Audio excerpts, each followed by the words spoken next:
Hi viewers, welcome to our channel HRS Fiesta. Fun, food, celebrations and devotional channel also. ఇవాళ మన ఛానల్లో నారికేళ దీపం ఎప్పుడు పెట్టాలి, ఎలా పెట్టాలి అని తెలుసుకుందాం. నారికేళ దీపం కార్తీక మాసంలో ఏ రోజైనా పెట్టొచ్చు. సోమవారం ఇంకా మంచిది. సాయంత్రం సమయంలో పెట్టాలి.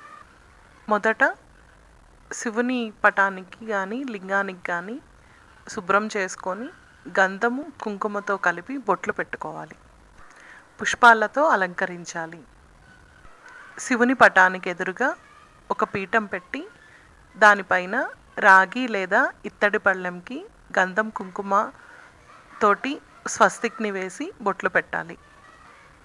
ఈ స్వస్తిక్ వేసిన పళ్ళెంలో బియ్యం పోసి పసుపు నీళ్లతో కడిగిన టెంకాయని కొట్టి రెండింటిలో ఒకదానికి 5 గంధము కుంకుమ కలిపిన బొట్లు పెట్టాలి.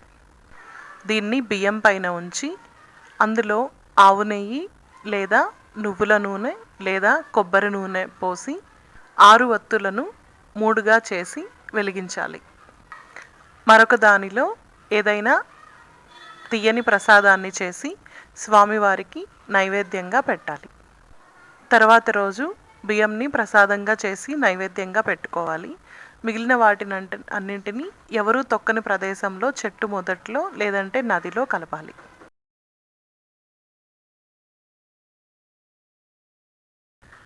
Please like, share and subscribe to our channel HRS Fiesta.